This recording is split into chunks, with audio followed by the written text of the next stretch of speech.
Hi, this is Ross Gordon from the Connecticut Backgammon Club and the USBGF Meetup Coordinator. Today's video we're going to show you how to use a clock for backgammon. There are two main clocks for backgammon. We have the Excalibur and the ZMF. This video is going to show you the basic setup for the ZMF-II chess clock for backgammon. Okay, so here we have the ZMF-II chess clock. We use it for backgammon. There are 3 presets in there that you can customize. As you customize them, it's automatically saved into memory, which I like.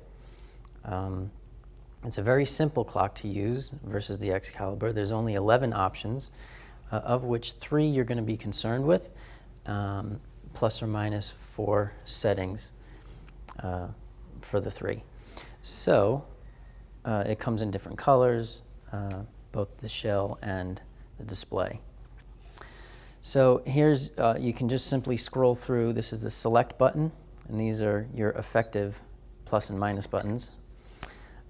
So you can basically, when you turn it on, you can scroll through the 3 settings to pick the one you want. Okay.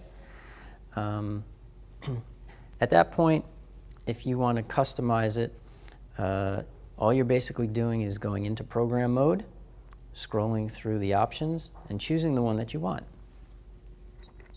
So let's start with we'll do the 25 minutes, okay? So you press and hold, and that puts you into program mode once it starts blinking. Now you have 2 choices here. You can either press the select button and just change the minutes, and you're done. It's a quick set.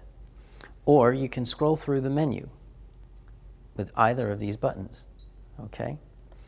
So as you scroll through the menu, you'll see this is hours, and NN is actually for M. That's supposed to be minutes, so hours and minutes. And this is minutes and seconds. Now once you set times, minutes or seconds or whatever, after you put that in, it goes back to the original. You have to go back into the programming. So let's go past that because we already have the 25 minutes. And right away, the first one you have is your delay. This is the one we're going to use. For backgammon, all we need is the minutes, the delay, and then everything else is optional. Do you want the LED to light up? Do you want sound? That's it. So now with the delay, with the ZMF-II, the upgrade, they have a new feature in here which just adds another preference to it. So obviously the delay you can set here.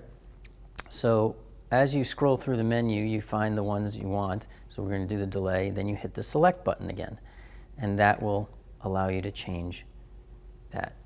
Now you use the plus and the minus for changing that, okay? All right, it's a touch, very easy. So you have F, you have C, and you have T. F is for flash, C is for counter, T is for time. Flash, what that means is when you start the clock, the delay will start and flash between the time and the delay until the delay is over, and then it'll stay on the time. If you put it on counter, it'll just stay on the counter, count down, and then go to the time. And if you put it on the time, you won't see the timer at all, the counter at all.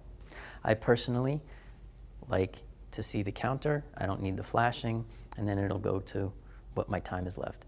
And then you can make the delay whatever you want. Okay, let's put it for 5 seconds. Let's put it for 12. 25 would be probably a 12-second delay. All right, press select again. You're done with that setting. You have to go forward.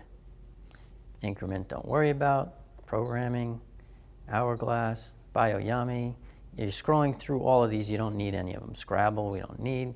Score, you don't. Score is okay. You can use this clock for a scorecard as well. So if you put the score on, it turns the time off, delay and everything, and all you see is 00 on each side. And as you win or lose, you put the number in until you're done. So you can use this as a scorekeeper as well. I don't personally, I like it, the timer to be for a timer, but personal preference. Scroll to the next one, LED, the LED on or off. Again, personal preference. I personally like them off. When you put it on, as you put it on and pause it, the light will stay on. When you reset, it goes off because obviously it's nobody's turn. So I like it off. Sound, I like to hear sound, so I know what's going on with the clock. And then you're done. When you see play, that says, okay, select, and now we're set. So now you have your 12-second delay, and we have just the counter going. Now to pause it, you simply pause once. A nice feature that they did on this was they changed, it used to be if you hit it again, it would reset. However, they did away with that, so now you have to hit it twice quickly in order to reset. I think that's a good feature. It's a safety feature so that you don't accidentally reset it if you are not sure if it stopped and you hit the button again, etc. So since we're there, I have one of the presets set for 5 seconds so you can see how it works. Okay, so if you start on this side, I have the LED off. It starts counting down. Okay, this side goes, and your time goes down, and left side loses. Okay, so there's your basic settings for your clock. If you have any questions, Ross at ConnecticutBackgammon.com. Feel free at any time. Good luck.